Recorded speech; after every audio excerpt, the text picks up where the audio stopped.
सबसे पहले मैं हमारे सभी महापुरुषों को, धरती माता को मैं चरण वंदन करता हूं और करंजिया की इस पावन भूमि को, करंजिया के यहाँ पर रहने वाले सभी साथियों को मैं सेवा जोहार करता हूं।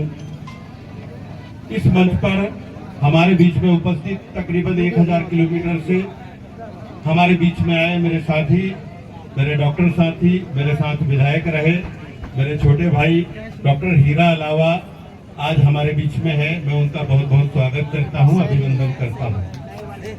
साथियों और जैस के जाबाज साथियों, आप सबको मालूम है कि कांग्रेस से मैं विधायक रहा हूं।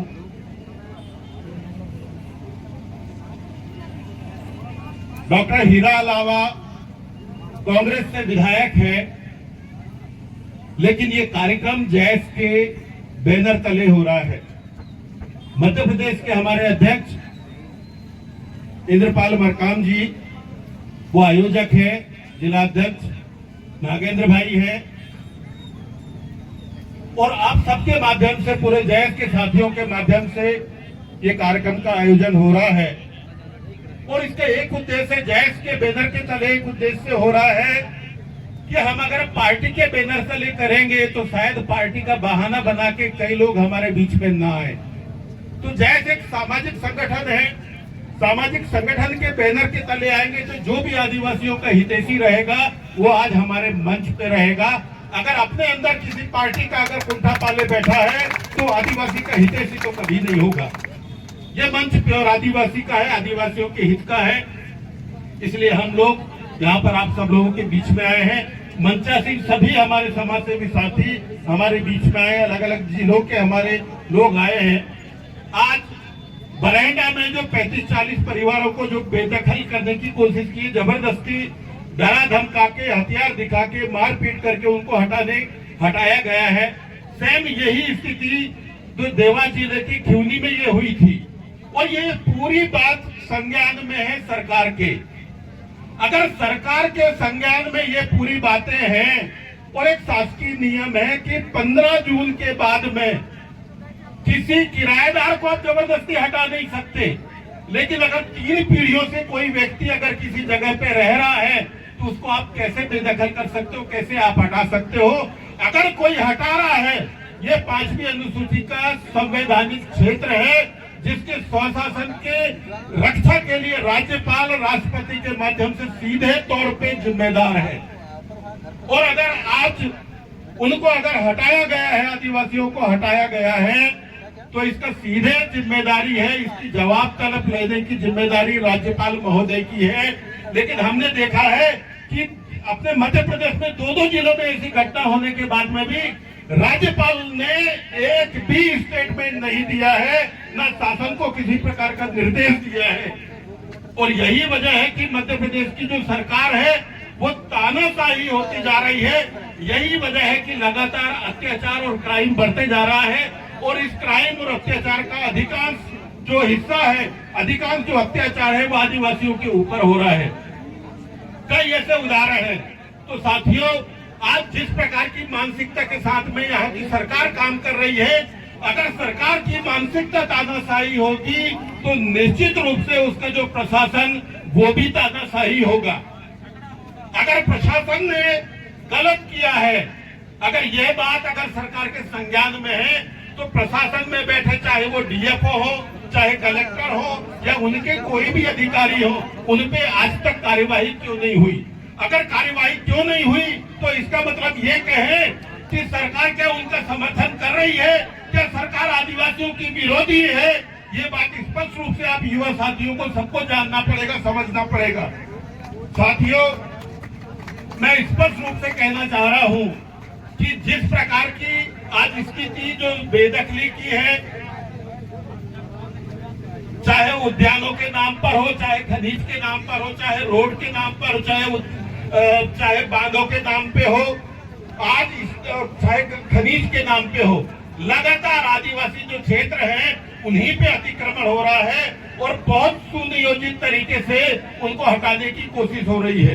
साथियों, आज युवा साथियों को मुझे लगता है कि हमारे जो महापुरुष हैं उन्होंने एक सत्याग्रह की राह, एक आंदोलन की राह हमें सिखाई है। मैं पहली बात कह रहा हूं, जल जंगल जमीन के अधिकारों की लड़ाई की शुरुआत जहां तक मेरे नॉलेज में है 1771 में तिलका मांझी जी ने एक शुरुआत की थी जंगल जमीन के अधिकार की। क्योंकि जब मुगल शासन था, मुगल शासन में सिर्फ वो एक शासन की व्यवस्था के हिसाब से अपने यहाँ रहते थे। ये जल जंगल जमीन पर उनका बहुत ज्यादा क्षेत्राधिकार नहीं था और आदिवासी चूंकि कुटुंब और कबीले में भी रहा करता था और उसकी पूरी आजीविका की व्यवस्था ये जल जंगल जमीन पर आधारित थी। आगे बढ़ते गए, अंग्रेज आए, अंग्रेजों ने सीधे तौर पे जंगलों पे अपना कब्जा किया, खनिज संसाधन पे कब्जा किया, कोयले पर कब्जा किया और आदिवासियों की बेदखली की उन्होंने कोशिश की। और यही वजह है इसी के बाद से लगातार आदिवासियों के कई प्रकार के सत्याग्रह हुए, आंदोलन हुए और स्थिति ये आई कि लाखों करोड़ों आदिवासियों ने अपनी शहादतें दी। 1771 के तिलका मांझी के सत्याग्रह के बाद में 1785 में उनको फांसी देने के बाद में लगातार 100 साल के बाद में 1880 में अंग्रेजी सरकार ने ये समझा कि अब आदिवासियों को उनके अधिकार देने पड़ेंगे। जब उसके बाद में ही उन्होंने एक वन अधिनियम बनाया और उसके तहत आदिवासियों को विशेष क्षेत्राधिकार दिए गए और यही जो चलते आए थे। उसके बाद में 1927 का वन अधिनियम आया। पर साथियों, आज हमारे पास में सीखने को बहुत कुछ है। पहले न संचार के माध्यम थे, पहले न संवैधानिक व्यवस्था थी, लेकिन फिर भी हमारे जो महापुरुष हैं वो लगातार संघर्ष करते आए हैं और उन्होंने ऐसी एक विरासत हमें सौंपी थी जिसके माध्यम से संविधान के अंदर एक विशेष संविधान का जिक्र हुआ जिसको 5वीं अनुसूची बोला जाता है। लेकिन हमको, आप सभी युवा साथियों को इस बात को समझना पड़ेगा कि जो संवैधानिक ताकत आज हमारे पास में है, आज जो संचार का माध्यम हमारे पास में है, अगर उसके बाद भी हम अगर सरकारों के विरुद्ध अगर लड़ाई नहीं लड़ सकते तो निश्चित रूप से कहीं न कहीं कमी हमारे बीच में होगी। इसलिए साथियों, आज हमको वापस जो स्वतंत्रता के पहले जो स्थितियां थी, स्वतंत्रता के पहले जो स्थितियों में जो अंग्रेजों के विरुद्ध चाहे सत्याग्रह का आंदोलन किए, जेल भरो आंदोलन हुआ, असहयोग आंदोलन हुआ या करो या मरो आंदोलन हुआ, इस प्रकार के आंदोलन की राह पर जब तक आदिवासी समाज नहीं कूदेगा, युवा शक्ति जब तक ये नहीं आएगा, तब तक शायद हम वो सफलता हासिल नहीं कर पाएंगे जो आज सरकार तानाशाही का रूप लेके हमको एक प्रकार से कई जगह से बेदखल करने की कोशिश हो रही है। आज पूरे खनिज संसाधन के नाम पर, बांधों के नाम पर, ये जो जंगलों में टाइगर पालने के नाम पर जिस प्रकार से वन क्षेत्र से बेदखली की कोशिश हो रही है आदिवासियों को, वो उसके विरुद्ध हमें एक बहुत बड़ी मुहिम करना पड़ेगा, बहुत बड़ी एक लड़ाई लड़नी पड़ेगी। तो साथियों, आज पूरी युवा शक्ति को रोड पे आना पड़ेगा, संवैधानिक ताकत को समझना पड़ेगा। आज अगर हमारे पास में विशेष अधिकार है तो राज्यपाल की क्या भूमिकाएं हैं, इस पे प्रश्न उठाने पड़ेंगे। शासन की व्यवस्थाएं कैसे हमारे लिए क्या बोलनी और क्या करनी है, इस बात पर हमें प्रश्न उठाना पड़ेगा, जनता के बीच में बैठ के बात करना पड़ेगा। आज सुप्रीम कोर्ट भी हमारे साथ में उतना न्याय नहीं कर रहा है जो कि संवैधानिक दायरा हमें मिलने के बाद में भी उस पर भी हमें चर्चा करनी होगी, उस पर भी हमें डिस्कशन करनी होगी।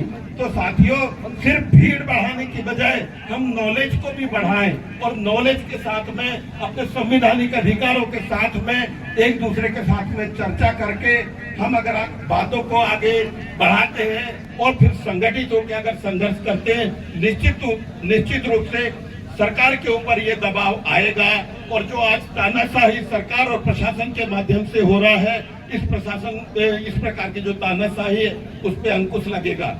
आज में हम सीधे तौर पे आरोप लगा रहे हैं कि सरकार ने अगर उन अधिकारियों पर कार्यवाही नहीं की, इसका मतलब ये है कि सरकार उन अधिकारियों का समर्थन कर रही है और हमारा आदिवासियों का विरोध कर रही है। ये बात का संदेश हमें सब दूर देना पड़ेगा और यही चेतावनी के रूप में हम कहना चाहते हैं कि अब हमको आंदोलनों की राह पर आना पड़ेगा।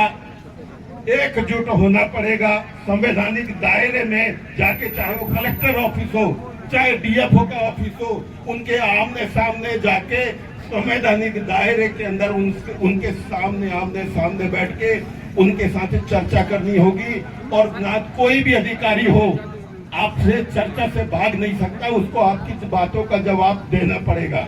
ये विषय है साथियों, संगठित होकर संघर्ष करने की आज की आवश्यकता है। और जिस प्रकार से जो बेदखली हुई है, आदिवासियों पर जो अत्याचार हो रहे हैं, आप बरहंडी में जिस प्रकार के अत्याचार हुआ है, यह सोची समझी एक साजिश है। आदिवासियों के खिलाफ उनको किसी भी प्रकार का डर नहीं है। और ये डर क्यों नहीं है? शायद ये आदिवासियों को कुछ मानते ही नहीं है, आदिवासियों की उनको परवाह नहीं है। इनको ये डर नहीं है कि अगर हम ये कर भी दें तो इनके ऊपर कोई कार्यवाही होगी। तो साथियों, हमें सरकार के अंदर, अधिकारियों के अंदर एक डर भी पैदा करना पड़ेगा कि अगर असंवैधानिक तरीके से अगर वो किसी भी प्रकार की कार्यवाही करते हैं, प्रताड़ित करते हैं, उसका जवाब हम देने की ताकत रखते हैं। यही आप सबसे मैं निवेदन करने पर यहाँ पर मंडला से आया हूँ। आदरणीय साथियों, जैस का मैं बहुत बहुत धन्यवाद करता हूँ। मंच पर आए अलग अलग संगठनों के, अलग अलग जिलों से जो लोग आए हैं, मंच पर पूरे दिन भर आप यहाँ पर जो बैठे हैं, मैं आप सभी का मैं बहुत बहुत धन्यवाद करता हूँ कि ऐसे संघर्ष पर हम सबको साथ रहना होगा। ऐसे संघर्ष के साथ में जो विरुद्ध, ये जो हमारे विरुद्ध, जो संविधान के विरुद्ध जो जिस प्रकार की कार्यवाही हो रही है, जिसको सरकार का खुले तौर पे समर्थन है, इसको विरोध स्वरूप हमको रोड पे आना होगा, तभी हम इस प्रकार की लड़ाइयों को हम जीत सकते हैं। यही बात कहते हुए मैं आप पुनः सभी को सेवा जोहार कहते हुए अपनी वाणी को विराम कहता हूँ। और एक नारा फिर से मैं कहना चाहूंगा, एक तीर एक समान, आदिवासी एक समान, लड़ेंगे जीतेंगे, लड़ेंगे जीतेंगे, लड़ेंगे जीतेंगे। बहुत बहुत धन्यवाद डॉक्टर साहब।